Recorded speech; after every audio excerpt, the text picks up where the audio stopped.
નમસ્કાર મિત્રો, ફરી એકવાર આપણે શરૂઆત કરવા જઈ રહ્યા છે કરંટ અફેર્સના મહત્ત્વના બનાવોની. તો આજે આપણે જોઈશું 1 એપ્રિલ 2026ના મહત્ત્વપૂર્ણ કરંટ અફેર્સ. તો શરૂઆત કરીએ પ્રથમ પ્રશ્નથી. તો પ્રથમ પ્રશ્ન છે, પાવર ગ્રીડ કોર્પોરેશનના નવા CMD નિયુક્ત થયા છે.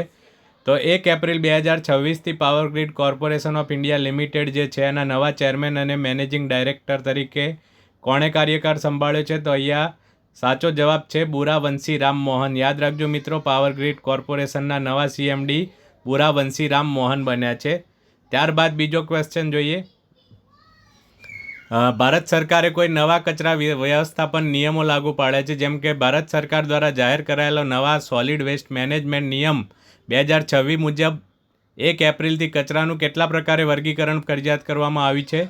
તો કુલ આમાં 4 પ્રકારનું વર્ગીકરણ નક્કી કરવામાં આવ્યું છે, 4 સ્તરીય, જેમાં સૂકો કચરો અલગ કરવામાં આવશે, ભીનો કચરો અલગ કરવામાં આવશે, જોખમી કચરો અલગ કરવામાં આવશે અને જે વેસ્ટ હશે એ અલગ રાખવામાં આવશે.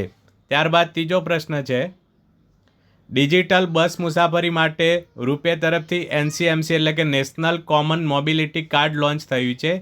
તો આ 1 એપ્રિલ 2026ના રોજ લોન્ચ થયું છે. તો કયા સ્ટેટને જે રોડ ટ્રાન્સપોર્ટેશન છે એને લોન્ચ કર્યું છે? તો મહારાષ્ટ્ર ટ્રાન્સફર આવશે. Maharashtra state road transportation corporation જે છે તો એમને નેશનલ કોમન મોબિલિટી કાર્ડ જે છે મુસાફરી માટે લોન્ચ કર્યું છે. ત્યારબાદ ચોથો પ્રશ્ન જોઈએ. ભારતીય નૌકાદળનું નવું જહાજ હમણાં સેવામાં સામેલ કરવામાં આવ્યું છે. તો પ્રશ્ન છે કે ભારતીય નૌકાદળ દ્વારા તાજેતરમાં કયા કેટેગરીના બીજા જહાજ જેનું નામ છે માલવણ ને સેવામાં સામેલ કરવામાં આવ્યું છે? તો અહીંયા સાચો જવાબ છે ASWSWC, જે તમે બી ઓપ્શનમાં જોઈ રહ્યા છો, એન્ટી સબમરીન વોરફેર સેલો વોટરક્રાફ્ટ, જેનું ફૂલ ફોર્મ્સ છે.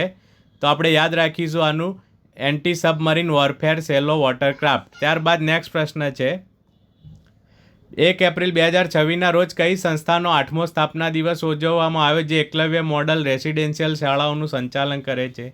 તો તમને ખ્યાલ હોય તો મિત્રો, ગુજરાતમાં એકલવ્ય મોડલ રેસિડેન્શિયલ સ્કૂલો ગુજરાત તેમજ ઇન્ડિયામાં પણ ચાલી રહી છે. તો એનું જે સંચાલન કરે છે એ સંસ્થા છે NESTS, જેનું ફૂલ ફોર્મ છે national education society for tribal students. Okay, તો આનો 8મો સ્થાપના દિવસ 1 એપ્રિલ 2026ના રોજ ઉજવવામાં આવ્યો, જે આપણે યાદ રાખવાનું છે.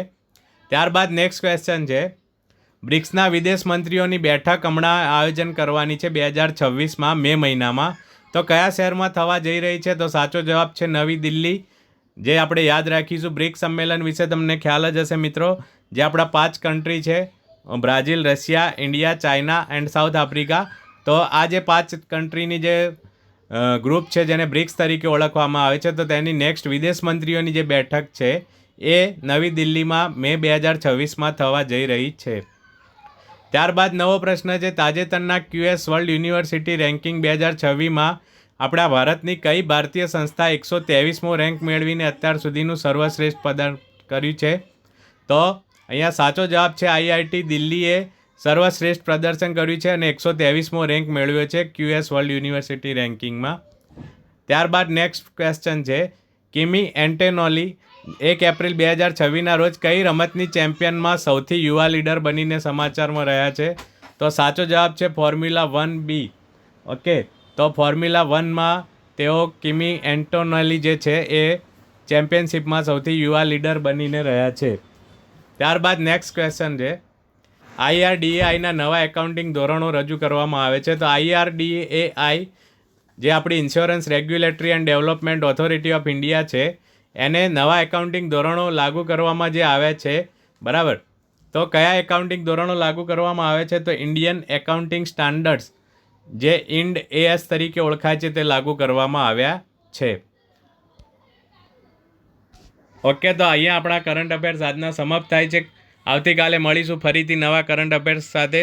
તો મિત્રો, ત્યાં સુધી આપણે રોજ અપડેટ મેળવવા માટે અમારી ચેનલને લાઇક કરો, સબસ્ક્રાઈબ કરો અને બેલ આઇકોન પર જરૂરથી ક્લિક કરો, જેથી તમને રોજે રોજની નવી અપડેટ મળતી રહે. Thank you.